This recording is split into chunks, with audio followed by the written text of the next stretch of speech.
Considerem que o ingresso de vocês no cristianismo inclui também um compromisso de prosseguir nele. Ter recebido a Cristo os obriga a andar e a crescer nele. O cristianismo lhes impõe uma obrigação quádrupla para que possam fortalecer-se e perseverar. A primeira provém da própria natureza da religião e até mesmo do ofício de Cristo, bem como do uso e do fim para o qual o recebemos. Vocês receberam a Cristo como a um médico que pode curar as doenças de suas almas. E então eu pergunto, isso porventura não os compromete a prosseguir em fazer uso dos medicamentos por ele prescritos até ficarem totalmente curados? Qual a razão das pessoas recorrerem a um médico se não para serem curadas?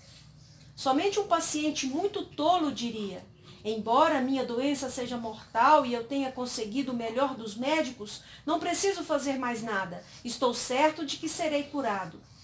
Vocês receberam a Cristo como Salvador e isso os obriga a fazer uso dos meios de salvação e a submeterem-se às suas obras salvadoras. Vocês o receberam como professor e mestre e comprometeram-se a serem discípulos dele. E que sentido teria tudo isso se vocês não prosseguissem em aprender dele? Seria uma tola presunção alguém pensar que é um bom aluno simplesmente por haver escolhido um bom professor ou tutor, sem que dele aprenda.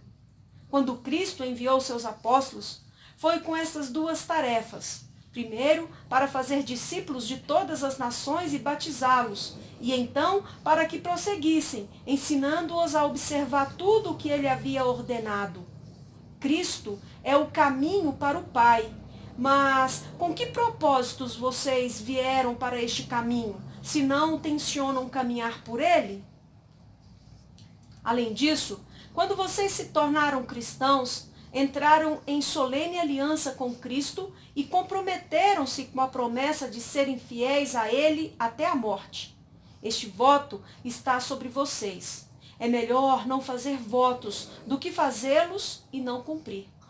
Tendo aceitado a Cristo como Senhor, se alistado sob o seu comando e jurado fidelidade a ele, vocês se comprometeram a combater como fiéis soldados, sob sua direção e comando, até o fim de suas vidas.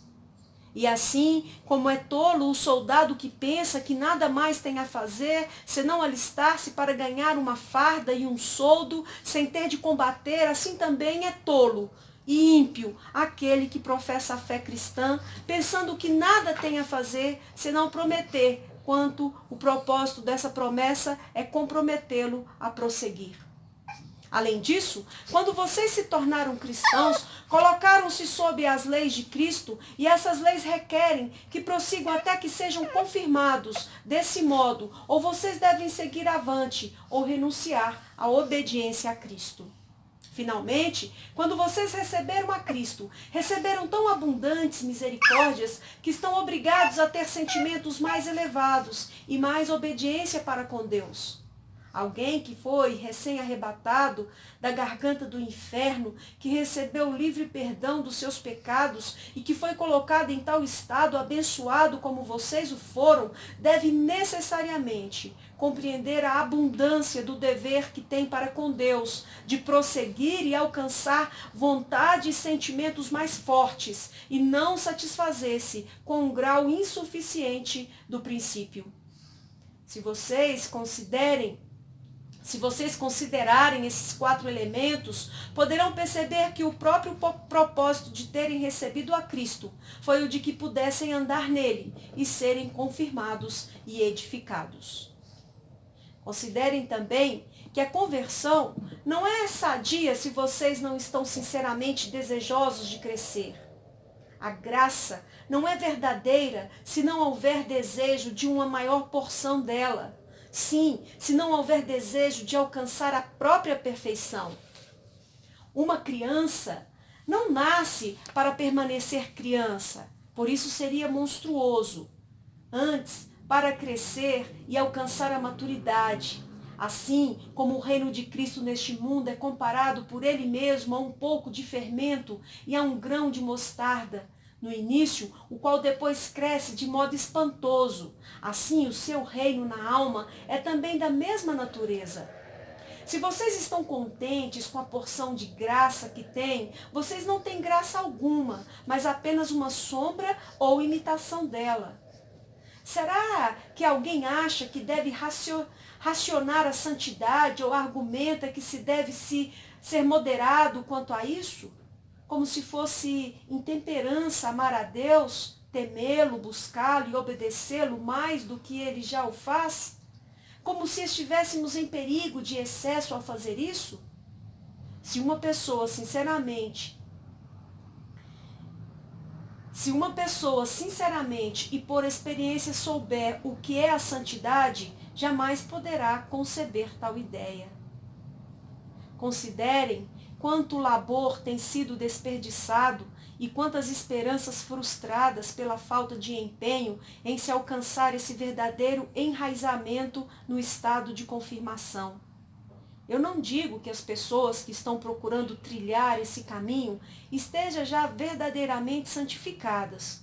O que eu digo é que elas estão em um caminho esperançoso e na direção correta, e que, se prosseguirem, podem alcançar a salvação.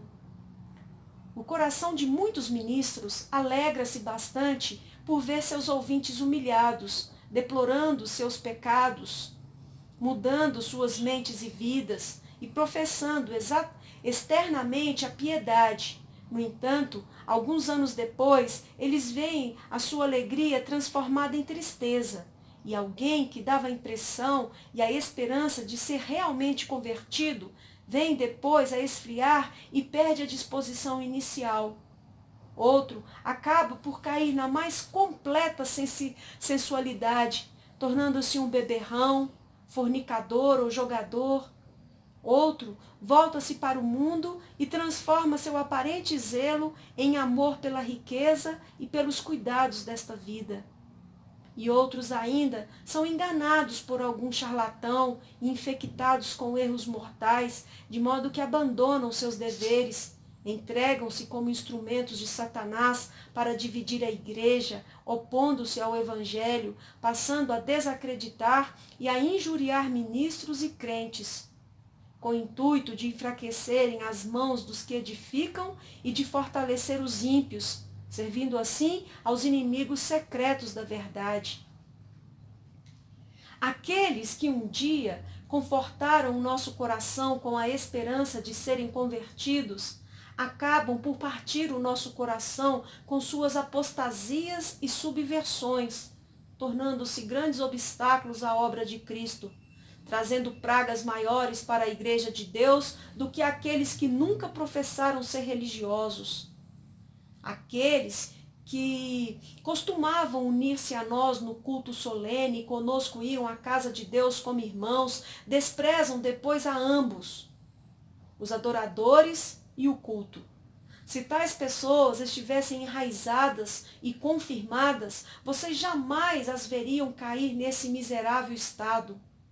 Oh, quantas orações, confissões e deveres essas pessoas desperdiçaram! Por quantos anos alguns deles pareceram religiosos para depois manifestarem-se apóstatas e serem engolidos completamente pelo mundo, pela carne, pelo orgulho e pelo erro. Considerem, portanto, o quanto vocês necessitam estar enraizados, confirmados e edificados em Cristo. Considerem também quanto da obra da salvação ainda está por acontecer em suas vidas. Felizmente, vocês já iniciaram a corrida da fé, mas ainda não a terminaram. Vocês encontraram o caminho certo, mas ainda têm uma jornada inteira para caminhar. Vocês escolheram o melhor comandante e estão em companhia dos melhores soldados, mas ainda tem muitas batalhas para travar. Se vocês são realmente cristãos, sabem que ainda tem muita corrupção para resistir e conquistar, muitas tentações para vencer e muita obra para realizar. E esta obra é tão necessária quanto a obra inicial de conversão. Este é o propósito da conversão de cada crente, que, renegadas as paixões humanas, vivam no presente século sensata, justa e piedosamente, pois somos feitura dele, criados em Cristo Jesus para as boas obras, as quais Deus de antemão preparou para que andássemos nelas. Efésios capítulo 2, versículo 10. Como é que crianças poderiam efetuar todas essas obras? Quem de vocês desejaria ter uma criança ou um inválido para ser seu servo? Embora Deus seja mais misericordioso do que o homem a esse respeito, ainda assim, Ele espera que vocês não permaneçam para sempre crianças. Que obra pode-se esperar que alguém realize para Ele nesta condição deficiente e fraca? Que cegueira lastimável a de um homem que sabe que tem uma alma para ser salva e, no entanto, pensa que o vigor de uma criança é suficiente para estas obras, para vencer as dificuldades que se interpõem entre nós e a vida eterna. Nas coisas desta vida, você percebe a necessidade de vigor e força. É claro que você não imagina que uma criança esteja habilitada para arar, plantar, colher, ceifar, viajar ou agir como um soldado. Como espera, então, que tal vigor seja suficiente para realizar estas grandes e incomparáveis obras relacionadas à sua salvação? Além disso, as almas fracas e não confirmadas vivem normalmente cheias de perturbações, sem aquela convicção do amor de Deus e da paz espiritual e conforto de que outros desfrutam. Seria de esperar que nenhum outro argumento se fizesse necessário para convencer as pessoas a se preocuparem com sua fraqueza e enfermidade espiritual do que as inquietações e perturbações que sempre as acompanham. É muito mais penoso para um homem enfermo caminhar 1 milha do que para um saudável caminhar 10. Para alguém deficiente ou enfermo, cada passo é acompanhado de sofrimento e tudo o que faz lhe é doloroso, enquanto que para alguém saudável, fazer muito mais do que isso seria apenas um passeio. Não se deleitem, portanto, em sua incapacidade. Não escolham viver em inquietações e tristezas, mas esforcem-se para ser confirmados e para crescer na graça que suplanta as fraquezas e supera lamentos e gemidos, a fim de que venham a conhecer a vida vitoriosa de um crente confirmado. Quão eficaz e alegremente vocês viveriam a vida cristã! Quão mais fácil, doce e proveitosa ela lhes pareceria se vocês fossem cristãos fortes e confirmados. Ora, as almas daqueles que não são confirmados estão expostas a toda sorte de tentação do seu malicioso inimigo. Quantas questões de menor importância as inquietarão e perturbarão? Cada passagem das Escrituras que não entendem e que parece ir contra eles os perturba. Por mais clara e cuidadosa que seja a pregação de um ministro, o que de algum modo não entendem é para eles motivo de inquietação. As obras da providência de Deus os perturbam, porque não as compreendem. As aflições serão mais amargas, tanto para a mente quanto para o corpo, e os deixarão exageradamente perplexos, ou porque não as entendem, ou porque não têm vigor espiritual para suportá-las e tirar proveito delas. As misericórdias mais doces da prosperidade perderão muito das suas doçuras por falta de sabedoria santa e de vigor espiritual para digeri-las. Que pessoa escolheria um estado de fraqueza e de deficiência espiritual ao invés de um estado confirmado e saudável? Vocês correrão de um lugar para o outro à procura de um médico se ficarem doentes. Não é a saúde, a estabilidade, a paz e o vigor espiritual de suas almas muito mais importante? Além disso, são os crentes fortes e confirmados que fazem verdadeiro uso de todas as ordenanças de Deus e se beneficiam delas. O alimento sólido só é digerido e aproveitado por um estômago sadio. Este não o desperdiça. Para ele, o alimento é agradável e nutritivo. E assim acontece com os crentes confirmados com relação às ordenanças de Deus. Mas quando se trata de almas fracas e não confirmadas, quanto dos meios de graça são desperdiçados, com pouco gosto e prazer encontram neles. Eu não nego que tais pessoas possam obter algum proveito e façam algum uso deles, pois embora uma pessoa enferma tire pouco proveito da carne que come, não poderia continuar vivendo sem ela. E embora o alimento não o torne forte e saudável, ainda assim serve para sustentar sua débil vida. Mas isso é tudo, ou quase tudo. Que coisa triste para vocês e para nós, quando os ministros, que são os despenseiros da casa de Deus, dão a vocês toda a alimentação necessária para supri-los, mantê-los saudáveis e com uma excelente qualidade de vida, e percebem que tudo o que eles ofereceram só servirá para mantê-los sobrevivendo. Sim, quão frequentemente vocês reclamam da comida e não gostam dela. Ou não podem engoli-la, pois algo nela os incomoda, seja quanto ao conteúdo, seja quanto à forma. Se o ministro os desagrada, o frágil estômago de vocês rejeita a comida, argumentando que não gostam da receita ou que as mãos dele não estão suficientemente limpas. A alma farta pisa o farvo de mel, mas a alma faminta todo amargo é doce. Provérbios capítulo 27, versículo 7. Ou, se conseguem engolir, dificilmente retêm o alimento, mas acabam lançando-o fora diante de nós. Desse modo, boa parte dos nossos labores é desperdiçada. Doutrinas santas são rejeitadas e sacramentos e outras ordenanças não são aproveitados como deveriam, porque vocês não têm saúde espiritual para digeri-los. Esforcem-se, portanto, para ser edificados e confirmados na fé. Eu rogo que atentem para a condição do mundo em geral e vejam se esse mundo não necessita da mais forte ajuda e empenho para tentar salvá-lo. Mas os fracos e doentes, ao invés de poderem ajudar os atormentados, são um peso para os outros. Há uma multidão ao redor de nós e espalhada pelo mundo afora que é ignorante, ímpia e encontra-se num estado de profunda miséria espiritual. E havendo tão poucos que podem ajudá-los, o que poderão fazer se forem bebês espirituais? Multidões vivem obstinadas em seus pecados, cegas e empedernidas, cativas do diabo, entregando-se à prática do mal, e não contarão estas miseráveis almas senão como crianças ou enfermos para ajudá-las?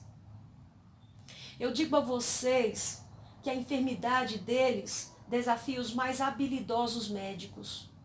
Os homens mais sábios e respeitáveis do mundo não conseguem persuadir um obstinado inimigo da piedade a amar de coração a vida santa, ou convencer uma pessoa supersticiosa do seu erro, ou uma pessoa gananciosa do seu amor pelo mundo, ou um beberrão ou glutão da sua sensualidade.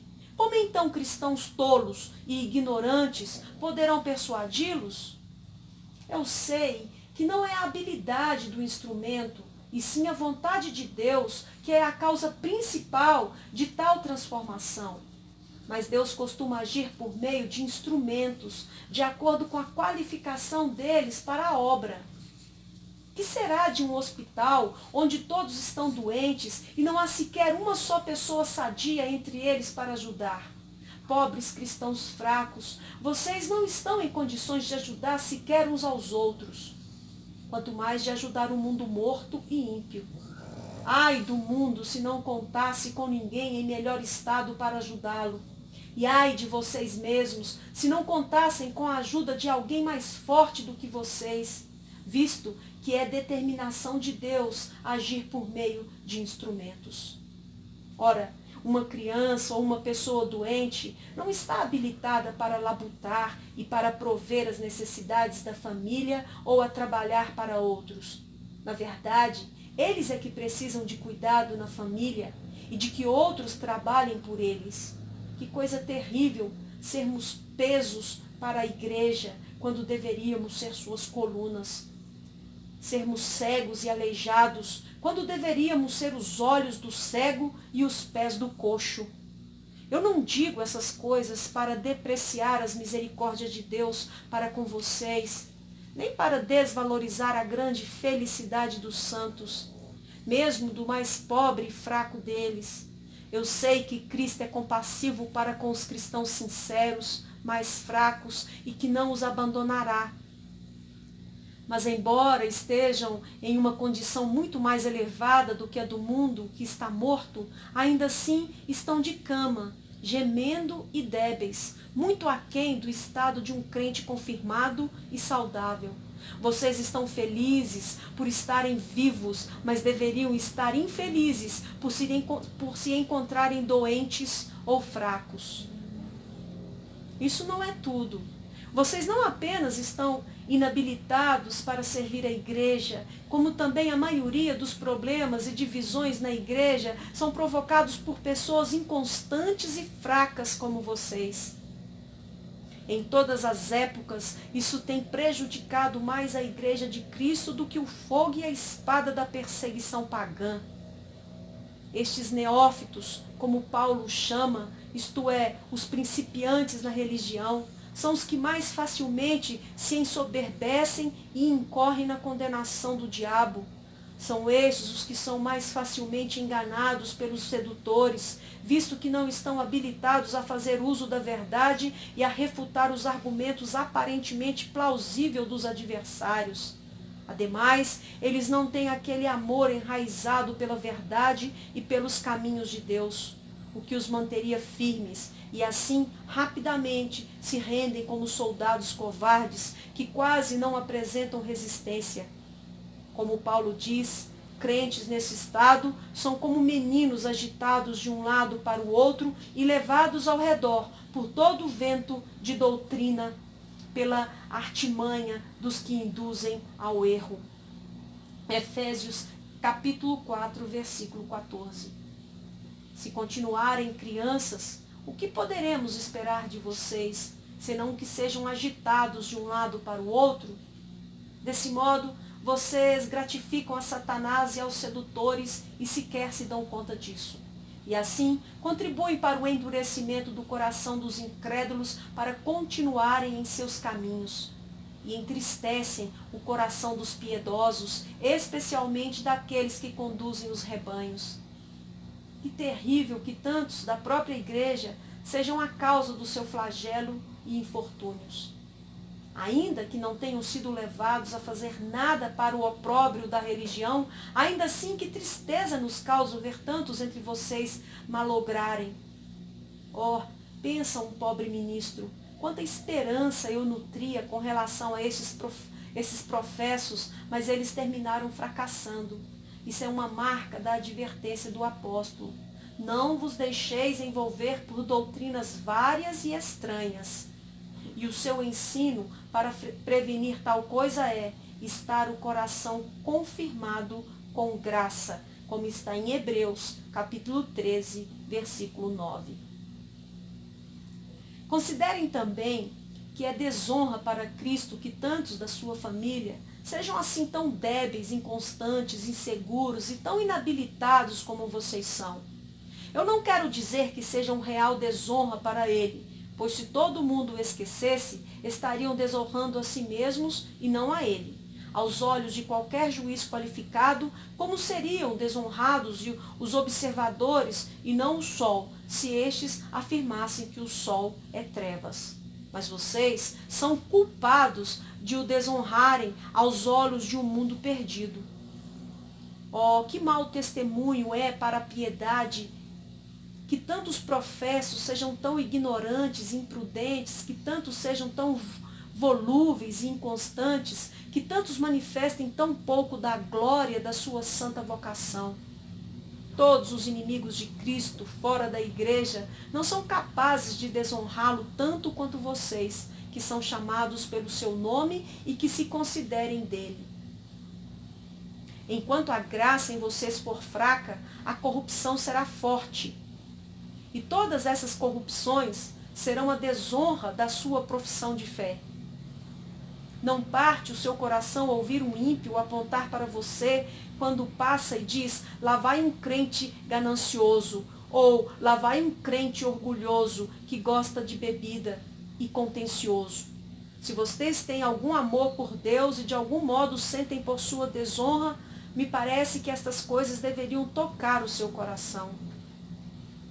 Enquanto forem fracos e não confirmados, vocês irão, assim como as crianças, tropeçar em cada pedra, cair constantemente e ceder às tentações, às quais um crente mais forte resistiria com facilidade. E tornando-se um escândalo, todas as suas faltas serão atribuídas à religião pelos homens tolos.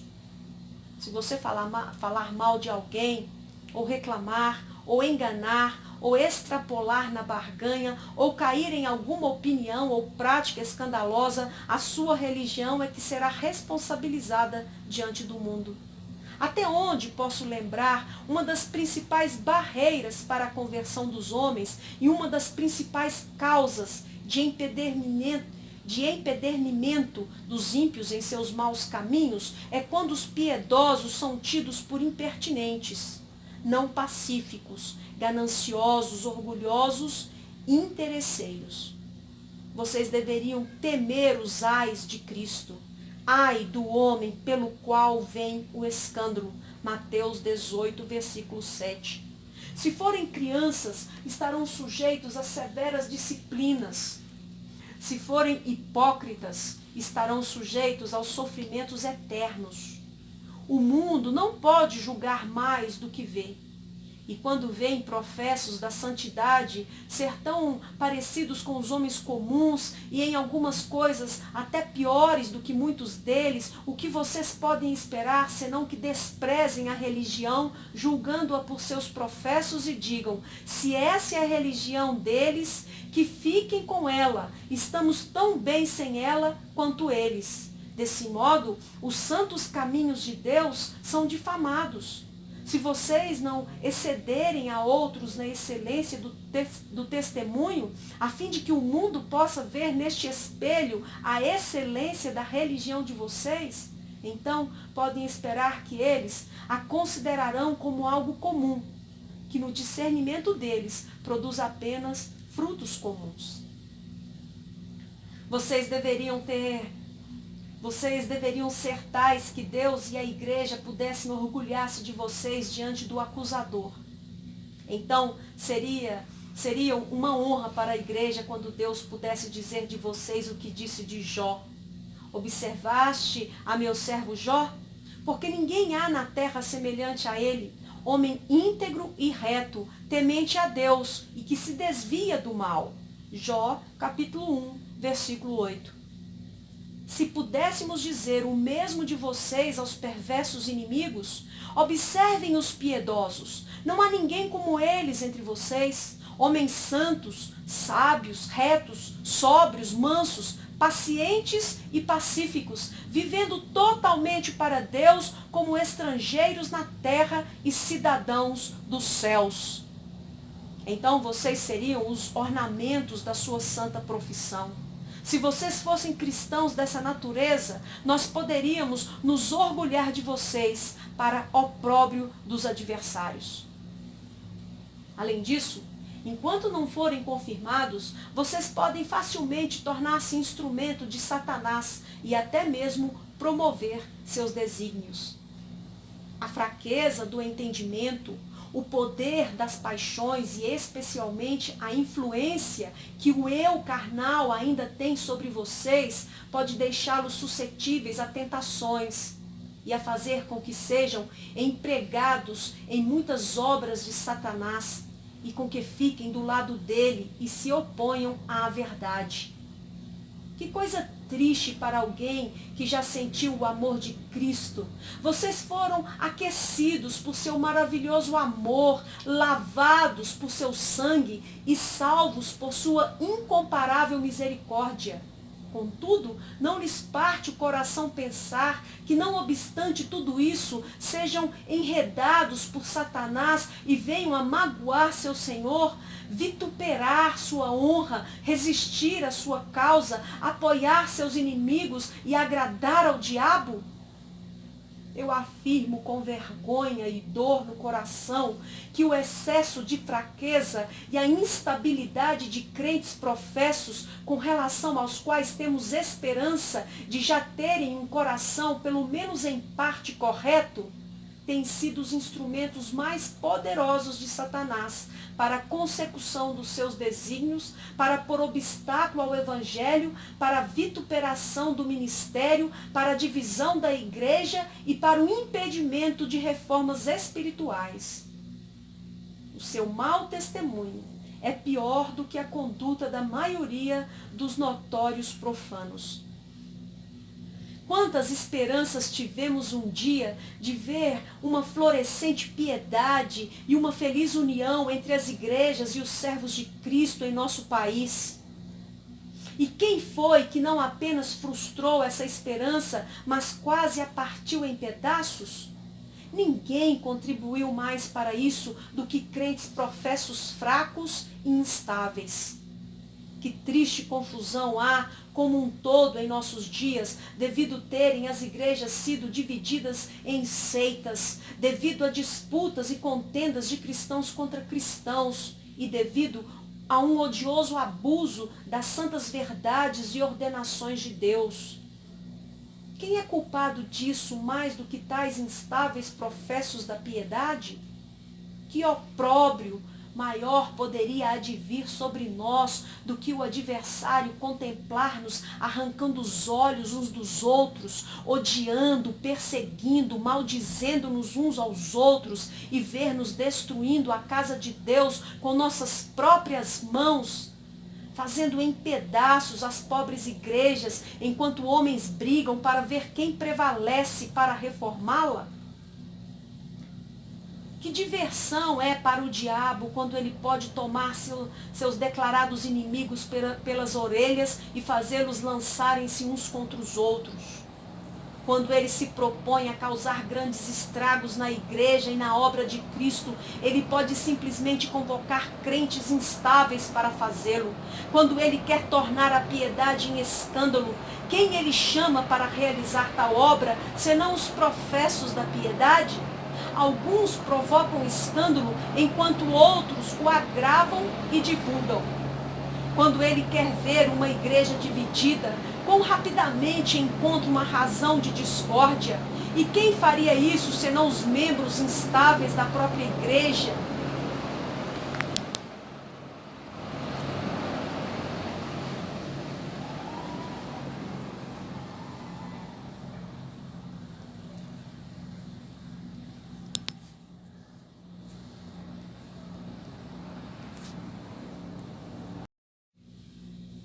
Quando ele quer ver a verdade ser objetada e o erro e as trevas promovidos, quem melhor fará isso senão os professos da verdade?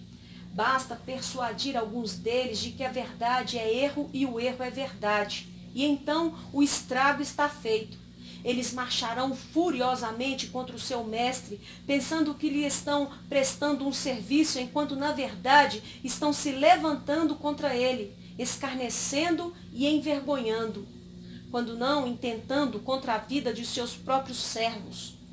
Quando ele quer ver divisões publicamente mantidas nas igrejas do mundo inteiro, basta apossar-se de pastores instáveis e de outras pessoas com um zelo perverso por meras palavras e ideias, como se a vida da igreja consistisse nisso, e eles serão instrumentos do diabo, atentando imediatamente ao seu chamado. E assim consumarão o seu desígnio, talvez por meio do voto da maioria. E todos os que não concordarem com eles serão chamados de heréticos. E a igreja terá novos artigos acrescentados à sua fé, sob a pretensão de corroborar e expor os antigos. Desse modo, quando Satanás tem algum trabalho para realizar, se os pagãos e infiéis não puderem fazê-lo, basta convocar os cristãos. Se os inimigos beberrões e malignos não puderem realizar, basta chamar alguns instáveis professos da piedade que eles o farão, juntamente com aquela classe mais indigna dos pastores que tem algum propósito carnal ou zelo cego e voraz. Ó cristãos, em nome de Deus, assim como vocês se apoiaram a essas atitudes diabólicas, caso estivessem conscientes delas, oponham-se a esse estado de fraqueza e instabilidade. Empenhem-se por alcançar a graça confirmadora e fortalecedora e não se deem por satisfeitos com o estado infantil, fraco e instável de vocês. Se vocês foram libertados do domínio de Satanás e o repudiaram verdadeiramente e provaram a grande salvação de Cristo, vocês deveriam até mesmo tremer em considerar quão terrível seria se depois de tudo isso, devido à fraqueza de vocês, viessem a ser encontrados servindo ao diabo e injuriando ao nosso amado Senhor.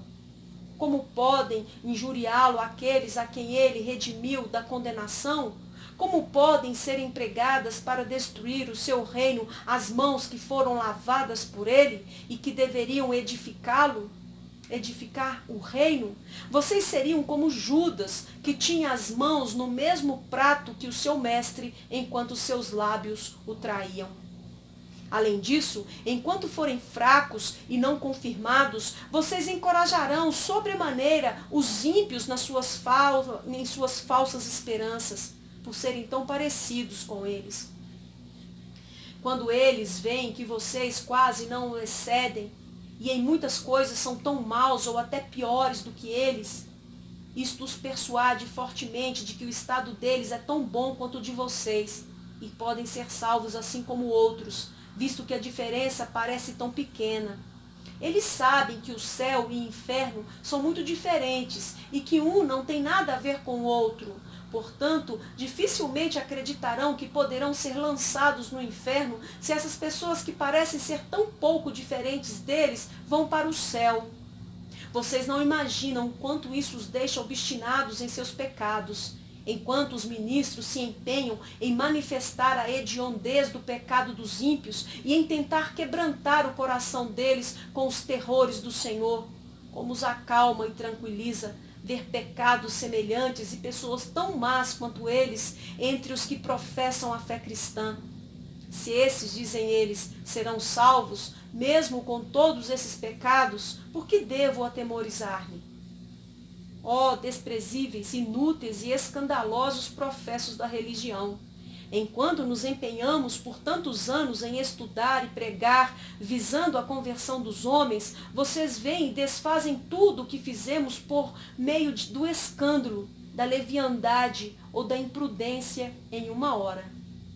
Quando estamos perto de persuadir as pessoas a se converterem dos seus maus caminhos, vocês os persuadem a retroceder e fazem mais mal pela fraqueza e escândalo da vida de vocês do que o bem que muitos de nós podemos fazer com nossa vida e doutrina. Quando estamos conseguindo trazer pecadores às portas da vida, vocês o arrancam das nossas mãos e os conduzem de volta ao cativeiro.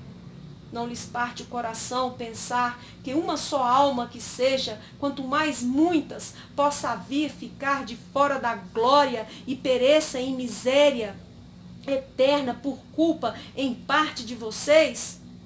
Meditem sobre isso e creio que desejarão ardentemente esta graça confirmadora. Eu insisto a que considerem que a excelência, glória e brilho de suas graças e virtudes são dos meios designados por Deus para a honra do seu Filho, do seu Evangelho e da sua Igreja, bem como para a convicção de pecados e para a conversão do mundo descrente. Portanto, se vocês não usarem esses meios, estarão roubando a Deus e a Igreja daquilo que lhes é devido e privando os pecadores de um dos meios de salvação. Vocês são exortados Assim, brilhe também a vossa luz diante dos homens, para que vejam as vossas boas obras e glorifiquem a vosso Pai que está nos céus. Mateus 5, versículo 18. Cristãos, despertem para considerar o que podem fazer com as graças que têm. Vocês podem honrar e agradar ao Deus vivo por meio delas, assim como a excelência de uma obra honra o trabalhador que a fez, assim também suas graças e suas vidas devem honrar a Deus. Vocês têm as almas dos fracos para confirmar e a dos ímpios para ganhar por meio de suas vidas. Vocês deveriam ser todos proclamadores, falando do Evangelho à medida que passam por esse mundo, assim como uma candeia ilumina por onde quer que passe. Assim como nós, pastores, somos enviados para salvar pecadores como embaixadores de Cristo, através da proclamação pública da sua vontade, assim também vocês são enviados para salvá-los como servos de Cristo e como nossos auxiliares. Portanto, vocês devem pregar por meio de suas vidas e exortações pessoais, assim como fazemos por meio de instrução autorizada. Uma boa vida é um bom sermão. Sim, há muitos que poderão ser ganhos por meio dos sermões de vocês, os quais nunca o seriam por meio dos nossos. Mesmo as mulheres que devem ficar caladas na igreja, são exortadas por Pedro a esse tipo de pregação, para que, se alguns deles ainda não obedecem à palavra, sejam ganhos sem palavra alguma por meio do procedimento de suas esposas. 1 Pedro, capítulo 3, versículo 1. Milhares podem entender o significado de uma boa vida, os quais não podem entender o significado de um bom sermão. Por esse meio, vocês podem pregar a pessoas de todas as línguas, embora tenham aprendido apenas uma, pois uma vida santa, piedosa e humilde fala em todas as línguas do mundo a todos quanto tiverem olhos para lê-la. Este é o alfabeto e a língua universal pela qual todos podem ouvir falar das maravilhosas obras do Espírito Santo.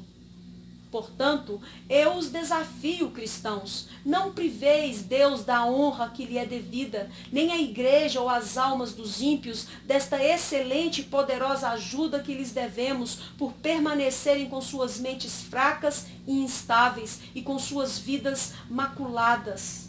Antes, cresçam e alcancem a medida necessária para tal obra. Assim como vocês não ousariam silenciar os pregadores do Evangelho, assim também não ousem vocês mesmos deixar de pregar a outros por meio de uma vida santa e exemplar.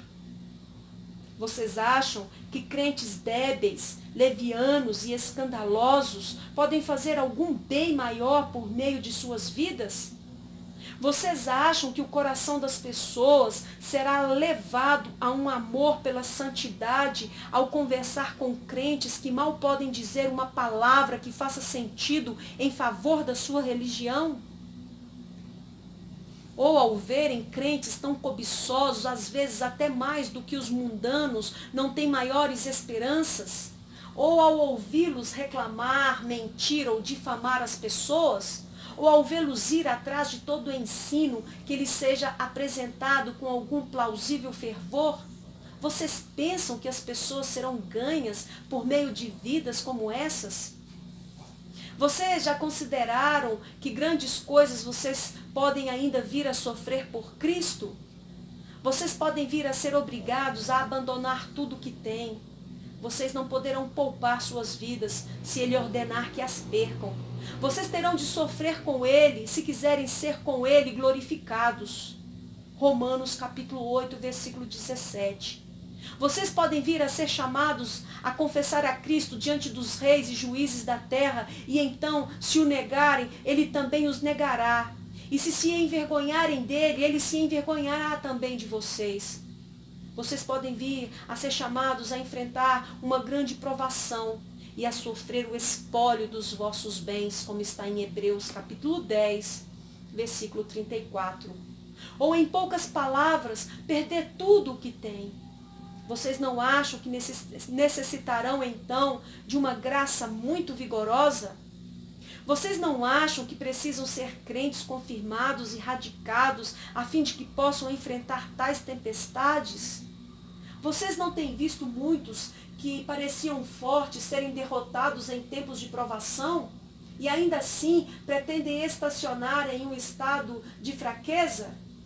Talvez vocês respondam que não podemos permanecer inabaláveis por nossas próprias forças e que, portanto, Cristo pode sustentar o mais fraco, enquanto que o forte cai. A isto respondo: é verdade, mas é comum Deus agir através de meios.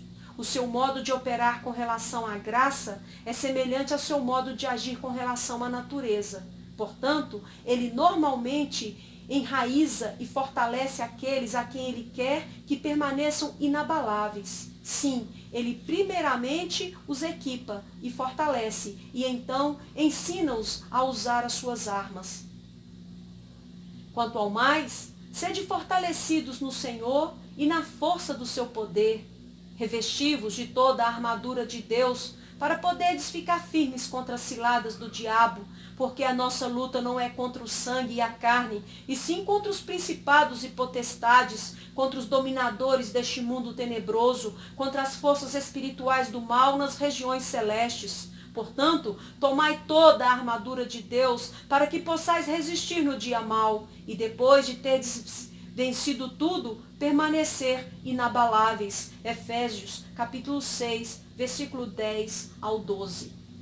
Atentem para quando vocês são iluminados para sustentarem grande luta e sofrimentos, ora expostos como espetáculo, tanto do opróbrio quanto de tribulações. Ora, tornando-vos coparticipantes com aqueles que desse modo foram tratados. Com efeito, tendes necessidade de perseverança, para que, havendo feito a vontade de Deus, alcanceis a promessa, como está em Hebreus, capítulo 10, versículo 32 a 33. Para que permaneçam firmes em tempos de perseguição, é necessário que a palavra seja profundamente enraizada em seus corações. Vocês precisam estar edificados em uma rocha se quiserem permanecer inabaláveis em tempos de tempestades. Considerem também que as mesmas razões que os moveram no início a se converterem deveriam movê-los agora a serem crentes fortes e prósperos espiritualmente. Vocês não trocariam a parte que têm em Cristo pelo mundo inteiro se realmente possuem o menor grau de graça que seja. Se o início é bom e necessário, o desenvolvimento não pode ser mau ou desnecessário. Se um pouco de graça é desejável, certamente mais graça também é grandemente desejável. Se naquela época foi razoável deixar tudo para seguir a Cristo, certamente é também igualmente razoável que vocês o sigam até o fim, até alcançarem aquele nível de santidade esperada. Ou será que vocês acham que Deus é um mestre ruim? Ou que a vida cristã é um deserto estéril? Ou que sua obra é inútil? Respondam que sim, e eu ousarei dizer, para usar as palavras do apóstolo, que são bastardos e não cristãos. Vocês o têm experimentado. Que mal encontraram nele? Ou que mal ele fez a vocês, para que agora comecem a fazer uma pausa, como se estivessem em dúvida se seria melhor prosseguir? Se Cristo um dia foi necessário, ele não continua sendo ainda necessário? Se os céus e a santidade um dia lhes parecerem bons, estejam certos de que continuam sendo. Portanto, prossigam e alcancem mais, e nunca se esqueçam das razões que a princípio os persuadiram a buscar estas coisas. E mais ainda, vocês têm agora o acréscimo de muitas experiências, as quais certamente serão uma excelente ajuda para estimular os seus sentimentos. Quando a princípio vocês se arrependeram e vieram a Cristo, não tinham nenhuma experiência desta graça salvadora especial, mas vieram baseados apenas no fato de terem ouvido e crido nela. Agora, entretanto, vocês já provaram que o Senhor é gracioso, já receberam das suas mãos o perdão dos pecados, o espírito de adoção e a esperança da glória, os quais não tinham antes. Já tiveram muitas orações respondidas e alcançaram muitos livramentos. E como podem agora pretender parar quando todas essas experiências os convocam a ir avante? As novas experiências não deveriam ser acrescentadas às antigas, tornando-as assim em meios para aumentar o zelo e a santidade de vocês? É certo que um salário maior e mais encorajamento deveriam resultar em mais trabalho e diligência. Portanto, procurem progredir. Muitos de vocês também precisam considerar que já estão há bastante tempo na família e na escola de Cristo. Se fossem principiantes, eu poderia exortá-los a crescer, mas não poderia reprová-los por não haverem crescido. Entretanto, que multidão de anões tem Cristo, os quais têm estatura de crianças mesmo, já aos 20, 40 ou 60 anos de idade. É triste estar por tantos anos na sua escola e ainda permanecer nas classes mais atrasadas. Pois, com efeito, quando devias ser mestres, atentando ao tempo decorrido, tendes novamente necessidade de alguém que vos ensine de novo quais são os princípios elementares dos oráculos de Deus. Assim, vos tornastes como necessitados de alimento sólido. Ora, todo aquele que se alimenta de leite é inexperiente na palavra da justiça, porque é criança. Mas o alimento sólido é para os adultos, para aqueles que pela prática têm as suas faculdades exercitadas para discernir não somente o bem, mas também o mal. Hebreus capítulo 6, versículo 11 ao 14. Oh, pobre crente fraco e enfermo, você tem estado por tanto tempo contemplando a face de Deus pela fé e ainda assim não o ama mais do que o amou no princípio? Por tanto tempo você tem provado da sua bondade e mesmo assim não a vê ou aprecia mais do que no princípio? Você está sob os seus cuidados por tanto tempo e não se encontra mais sadio agora do que no primeiro ano ou dia? Você tem ouvido e falado sobre o céu por tanto tempo e apesar disso não está mais preparado para entrar nele? Você tem ouvido e falado tanto contra o mundo e a carne, e não obstante, estes ainda são tão atrativos para você quanto no princípio, e a carne tão forte quanto no início da sua caminhada? Oh, que pecado e vergonha, que injúria para Deus e para você! Considerem também não somente o tempo decorrido, mas os meios de graça dos quais vocês têm usufruído. Quem tem recebido mais poder, plenitude e pureza de ordenanças do que vocês? Pouquíssimos. Certamente não há muitos lugares no mundo, como a Inglaterra, no que diz respeito às manifestações celestiais e à riqueza das preciosas ordenações de Deus. Vocês têm mais abundância de sermões do que poderiam desejar, e esses dificilmente poderiam ser mais claros, ardentes e sinceros. Tão ardentes, sinceros e urgentes, como se os servos de Cristo não pudessem aceitar um não como resposta, como se eles próprios fossem perecer caso você pereça. Vocês igualmente também têm sido abençoados com livros claros e poderosos. Vocês têm recebido as admoestações e exemplos dos piedosos com os quais convivem. O que mais poderiam desejar? Deveriam pessoas de tal modo alimentadas manter-se em estado de contínua subnutrição? São a ignorância, o desânimo, o mundanismo e o egoísmo desculpáveis à vida de todos esses meios de graça que vocês têm experimentado? Certamente é justo que Deus espere que vocês sejam todos gigantes, crentes piedosos, maduros e confirmados. Qualquer que seja o caso de outros, não tenho como julgar, mas certamente esta deveria ser a estatura espiritual de vocês. Também me parece que vocês deveriam ser mais e mais incentivados a considerar o quanto outros têm progredido em menos tempo e com muito menos meios de graça do que vocês têm tido. E com alguns dos seus vizinhos, recebendo os mesmos meios, progrediram muito mais do que vocês. Jó, que foi tão exaltado pelo próprio Deus, não dispunha dos meios de graça de que vocês dispõem. Abraão, Isaque, Jacó e José, nenhum deles desfrutou dos meios de graça de que vocês desfrutam. Muitos profetas e justos desejaram ver o que vedes e não viram, e ouvir o que ouvis e não ouviram. Mateus capítulo 13, versículo 17. Embora João Batista tenha sido maior do que quaisquer dos profetas, ainda assim o menor no reino do Evangelho é maior do que ele no que diz respeito aos meios da graça. Lucas capítulo 7, versículo 28. Assim como a dispensação do Evangelho possui luz muito mais clara e nos proporciona maiores medidas da graça, assim também os verdadeiros e genuínos filhos do Evangelho deveriam ser mais confirmados, fortes e piedosos do que aqueles que viveram sob os períodos mais obscuros e sob mais escassa administração da promessa. Vocês não veem o quanto foram superados por muitos, considerados pelo mundo como inferiores a vocês e que contam com muito menor estima dos homens do que vocês? Quantos neste lugar, eu ouso dizer, brilham diante de vocês em conhecimento, em humildade, em paciência, em vida imaculada e reta, em fervorosas orações e conduta piedosa?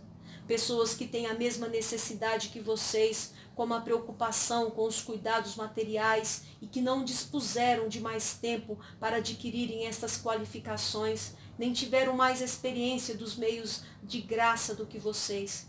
Entretanto, eles agora brilham como estrelas na igreja, enquanto que vocês não passam de faíscas, quando não são como nuvens que só servem para encobrir a luz. Eu sei que Deus é o livre despenseiro das suas graças, entretanto, ele nunca fica aquém, mesmo com relação ao grau do que a própria pessoa almeja. Por isso, eu posso bem perguntar-lhes, por que não vocês não poderiam alcançar maior estatura, assim como outros que os cercam, se houvessem sido tão cuidadosos e diligentes quanto eles? Considerem também que a santidade pessoal em suas vidas é da mesma natureza da que terão na glória, embora não no mesmo grau. Portanto, se vocês não estão desejosos de progredir, isso dá a entender que não nutrem amor por suas almas, nem pelo próprio céu. Se vocês cessam de progredir em santidade, cessam de progredir em direção à salvação. Se vocês realmente desejassem ser perfeitos e abençoados, deveriam desejar aperfeiçoar-se nessa santidade que os habilitará a tornarem-se perfeitos na glória. Não há céu sem santidade perfeita. Se por conseguinte vocês não desejam essas coisas, isso parece indicar que não desejam a salvação. Prossigam, portanto, e cresçam como pessoas que estão indo em direção à glória. E se creem que estão a caminho dos céus, estando mais próximo à salvação de vocês do que quando a princípio creram, atentem então para que progridam com disposição mental, celestial, como está em Colossenses 3, versículo 2, e para que estejam mais maduros com relação à salvação do que quando no princípio creram. Quão mal age a pessoa que estaciona no caminho para o céu, especialmente quando já o trilhava há tanto tempo, sendo de esperar que estivesse já a contemplá-lo. Considerem também que quanto menor for a graça, menor será a glória, e quanto maior for a santidade, maior será a felicidade de vocês. Eu sei que a glória do menor dos santos no céu será extraordinariamente grande, mas sem dúvida, quanto maior for sua porção, mais indivisivelmente desejável ela será. Assim como não se coaduna com a verdade que uma pessoa fique satisfeita com um baixo nível de graça, embora reconheça ser isso misericórdia de Deus e que não mereça nem mesmo o menor grau dela, assim também, embora implore pela felicidade do menor santo na glória e reconheça ser indigno do lugar mais insignificante nos céus, ainda assim deve almejar maior glória naquele lugar. Aquele que demonstra estar tão satisfeito com porções mínimas da glória, sem sinceramente aspirar por mais, revela estar também satisfeito em ter um pequeno conhecimento e amor por Deus. ser pouco amado por Ele, gozá-lo o mínimo possível, ter a menor participação em seus louvores, bem como em agradá-lo e glorificá-lo para sempre. Pois em todas essas coisas é que consiste a nossa felicidade. Medite na parábola dos talentos em Mateus 25. Considere também, ó cristão, que aquele com quem você tem de lidar é um Deus de infinita grandeza e bondade, e portanto não é pequena coisa estar habilitado para o seu serviço. Ó, se vocês tivessem apenas um vislumbre da sua glória, vocês então reconheceriam que não é coisa ordinária relacionar-se com tal espantosa majestade. Se vocês provassem mais da sua bondade, os seus corações reconheceriam que o amor e o serviço insignificante que lhe prestam é indigno dele. Vocês não ofereceriam coisas insignificantes a um rei, muito menos ao supremo rei dos reis. Quando trazeis animal cego para o sacrificardes, não é isso mal? E quando trazeis o coxo ou o enfermo, não é isso mal? Ora, apresenta-o ao teu governador, acaso terá ele agrado em ti e te será favorável? Diz o Senhor dos Exércitos. Mas vós o profanais quando dizeis, a mesa do Senhor é imunda, e o que nela se oferece, isto é, a sua comida, é desprezível. E dizeis ainda, que canseira, e me lançai mochuchos, diz o Senhor dos Exércitos. Vós ofereceis o dilacerado e o coxo e o enfermo, assim fazeis a oferta. Aceitarei-a eu isso da vossa mão? Diz o Senhor. Pois maldito seja o enganador, que tendo macho no seu rebanho, promete e oferece ao Senhor um defeituoso, porque em seu grande rei, diz o Senhor. Porque eu sou o grande rei, diz o Senhor dos Exércitos, o meu nome é terrível entre as nações. Malaquias capítulo 1, versículo 8, 12 ao 14. Se vocês conhecessem melhor a majestade de Deus, saberiam que para ele o melhor é muito pouco e que a leviandade não é tolerável no seu serviço. Quando Nabade e Abiú aventuraram-se a apresentar fogo estranho em seu altar a ele, os fulminou. Ele silenciou a Arão com a seguinte razão para o seu julgamento: mostrarei a minha santidade naqueles que se cheguem a mim e serei glorificado diante de todo o povo. Levíticos capítulo 10, versículo 3. Isso significa, não permitirei que nada comum seja oferecido a mim, mas serei servido do meu modo santo e peculiar. Considerem também que um preço extraordinariamente alto foi pago pela redenção de vocês, pois não foi mediante coisas corruptíveis, como prata ou ouro, que fostes resgatados do vosso fútil procedimento que vossos pais vos legaram, mas pelo precioso sangue de Jesus Cristo. 1 Pedro capítulo 1, versículo 18 e 19. Foi um amor extraordinariamente grande este que foi manifestado pelo Pai e por Cristo na obra da redenção. Tão grande que deixa perplexos anjos e homens na tentativa de compreendê-lo. Deveria então tudo isso ser respondido com leviandade da parte de vocês? Deveria tal incomparável milagre de amor ser correspondido com amor inferior, especialmente tendo em vista que Cristo a si mesmo se deu por nós, a fim de remir-nos de toda iniquidade e purificar para si mesmo um povo exclusivamente seu, zeloso de boas obras, como está em Tito, capítulo 2, versículo 14? Assim, pois, tendo sido comprados por tão grande preço, lembrem-se de que não sois de si mesmos, mas devem glorificar aquele que vos comprou no corpo e no espírito. Considerem também que a glória prometida no Evangelho não é algo pequeno, mas extraordinário, e que vocês vivem na esperança de tomarem posse dela para sempre. Portanto, o amor e o interesse que vocês devem ter por ela deveriam ser extraordinários. Realmente é algo totalmente descabido e impensável ter um pensamento pequeno, uma palavra descuidada, uma oração fria ou qualquer outra prática indevida com relação a assuntos como a glória eterna. Se vocês almejam realmente os céus, hajam condignamente. Um espírito gracioso, reverente, piedoso, produz um serviço aceitável a Deus e é apropriado àqueles que buscam receber um reino inabalável, como está em Hebreus capítulo 12, versículo 28. Que a nobre grandeza da esperança de vocês se manifeste na determinação, integridade e diligência de suas vidas. Considerem também que não foram poucas e pequenas as misericórdias que receberam de Deus. Foram sim misericórdias inumeráveis, inestimáveis e extraordinariamente grandes. Portanto, vocês não deveriam retribuir a Deus sentimentos frios e desinteressados. A mesma misericórdia que os trouxe ao mundo também os nutriu e os tem defendido, mantido e provido abundantemente. Seus corpos dependem dela. Suas almas foram restauradas por ela. Ela deu a vocês a sua existência e os resgatou da miséria. A misericórdia de Deus é que os salva do pecado, de Satanás e de vocês mesmos.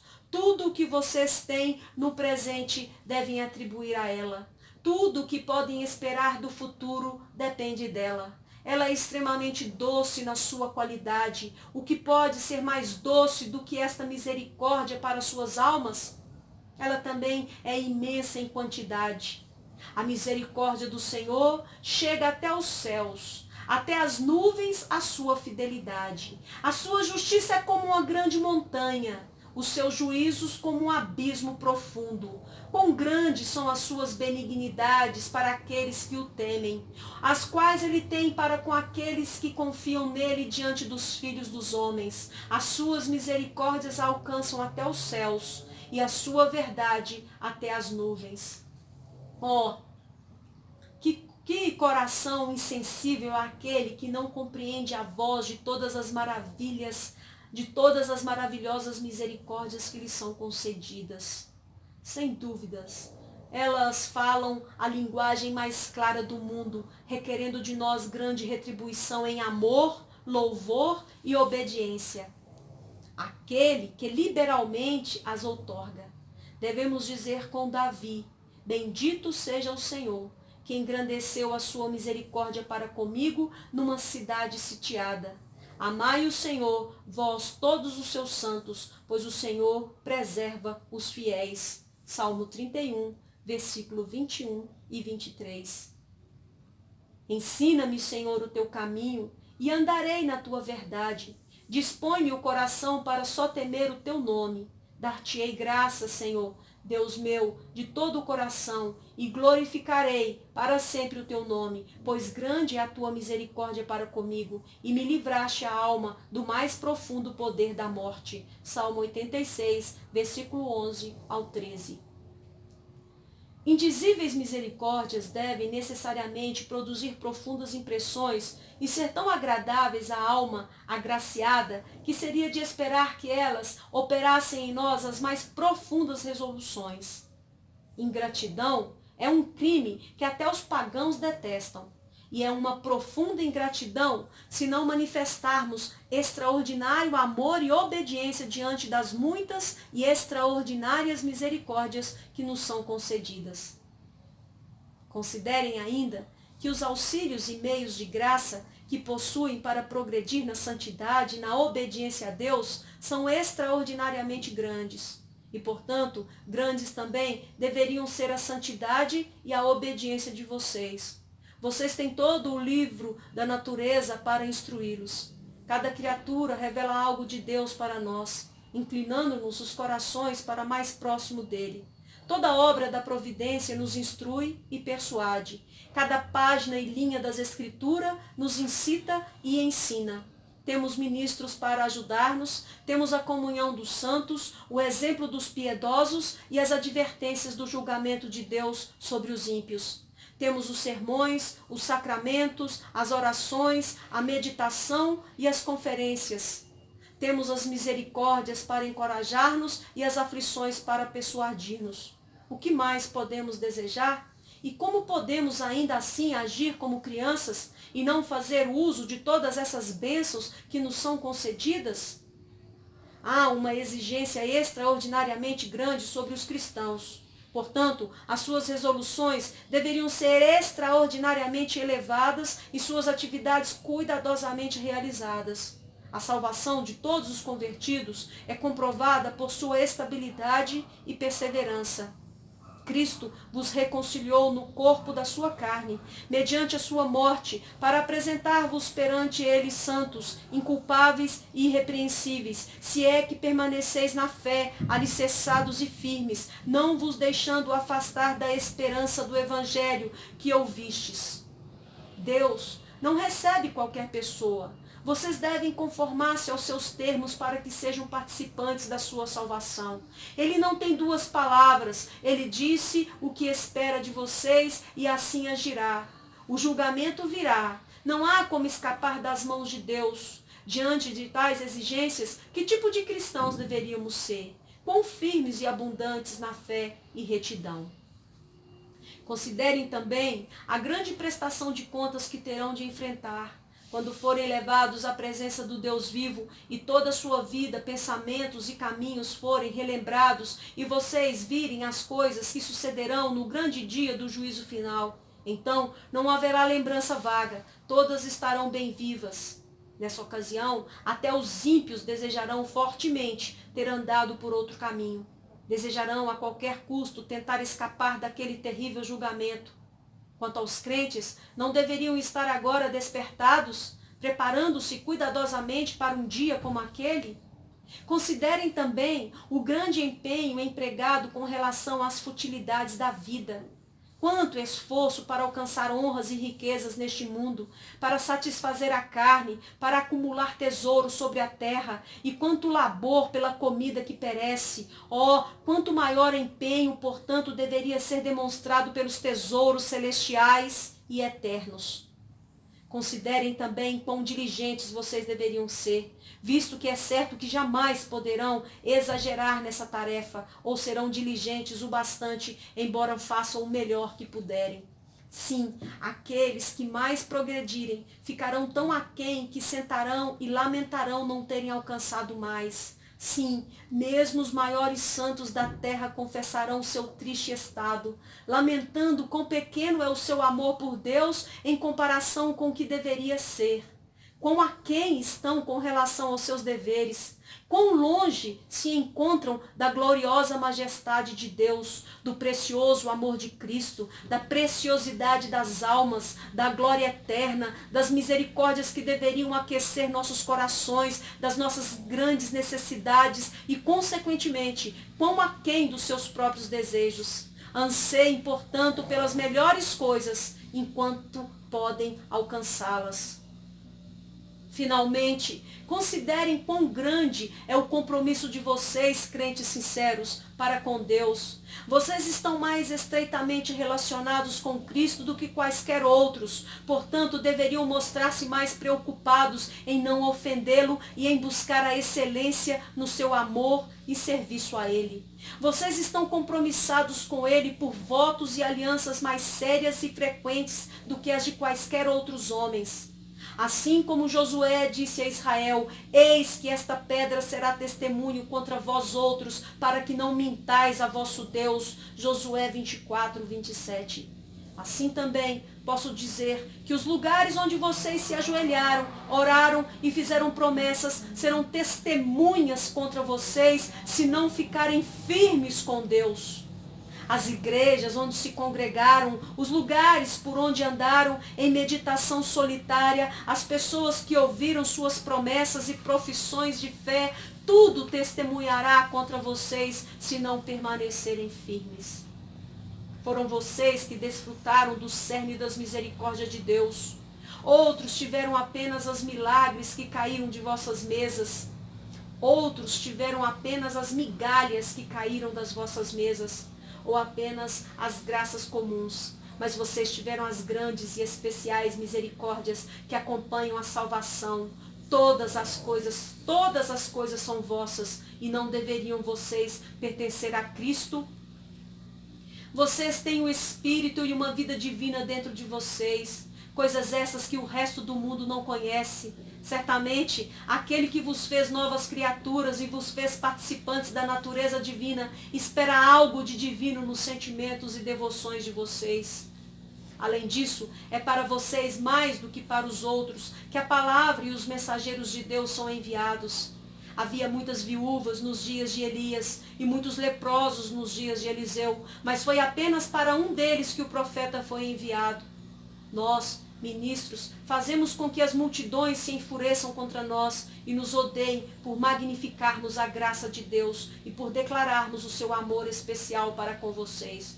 Vocês foram escolhidos dentre o mundo para a salvação e não responderão a esta graça eletiva e admirável, tornando-se admiravelmente diferentes daqueles que perecerão no que diz respeito à excelência, mansidão, humildade, autonegação e piedade? Além disso, vocês têm mais conhecimento e maior experiência para assisti-los do que outros. Outros apenas ouviram da hediondez do pecado, mas vocês a sentiram. Outros ouviram falar do desagrado de Deus, mas vocês o experimentaram quando seus corações foram quebrantados. Vocês não provaram da doçura do amor de Cristo? E não se maravilharam com as insondáveis riquezas da sua graça? Vocês provaram a doçura das esperanças da glória e dos poderes do mundo vindouro. Vocês receberam a necessidade e a excelência da santidade por experiências internas. Além disso, o mundo espera muito mais de vocês do que de quaisquer outras pessoas. Deus espera mais de vocês porque Ele lhes deu uma porção maior de graça e pretende fazer mais com vocês.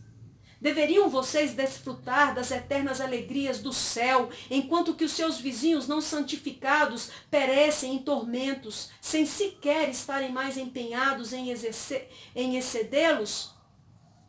É razoável esperar ser colocado eternamente em uma situação tão diversa daquela em que se encontra o mundo ímpio, tão diferente quanto é o céu do inferno, e ainda assim se contentar aqui em diferir tão pouco deles em santidade?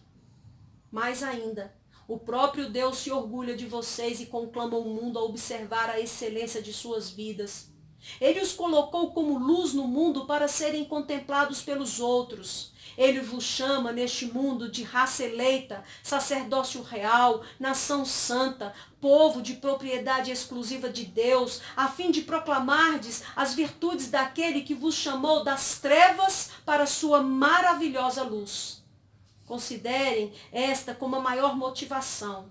Deus não apenas os exalta e se orgulha de vocês, mas Ele também fez de vocês imagens vivas de si mesmo, seu Filho Jesus Cristo, do seu Espírito e da sua santa palavra. E assim, Ele se expôs ao seu Filho, ao seu Espírito e à sua palavra a ser apreendido pelo mundo conforme a vida de vocês. A imagem expressa do Pai é o Filho. O Filho é declarado ao mundo pelo Espírito Santo. O Espírito ditou as Escrituras sagradas, as quais, portanto, o testemunho do Pai, do Filho e do Espírito Santo. Esta santa palavra, tanto a lei como as promessas, foi escrita no coração dos crentes e aplicada em seu íntimo pelo mesmo Espírito. Assim como Deus imprimiu sua natureza santa nas Escrituras, assim Ele fez desta palavra o selo para imprimir novamente a sua imagem no coração de vocês. E vocês sabem que os olhos podem discernir melhor a imagem impressa do que o próprio selo. Assim, se vocês têm sobre si as imagens vivas de Deus, de Cristo, do Espírito e da Palavra, e ainda assim forem cegos, mundanos, cheios de paixões, orgulhosos, obstinados, preguiçosos e negligentes, e tão pouco diferentes daqueles que carregam a imagem do diabo, o que vocês proclamam é que a imagem de Deus, de Satanás e do mundo diferem muito pouco. Considerem finalmente que os servos fiéis de Cristo são poucos, e portanto, se estes poucos o desonrarem e não provarem sua lealdade a Ele, estarão desse modo provocando-o a abandonar todo o mundo e a pôr fim em todos os filhos dos homens. É apenas para um pequeno rebanho que Ele dará o seu reino. É apenas de poucos que Deus espera um comportamento mais elevado, e haverão estes poucos de decepcioná-lo? Logo, se vocês não honrarem o Evangelho, ninguém o fará. Se vocês não viverem numa vida exemplar no mundo, quem o fará?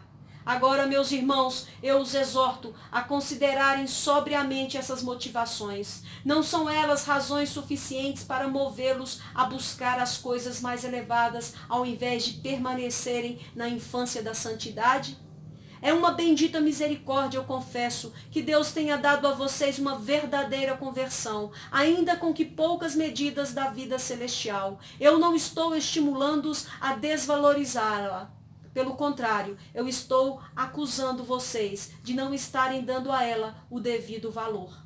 Pois, se vocês valorizassem a conversão que dizem ter experimentado da parte de Deus, desejariam, sinceramente, mais dela.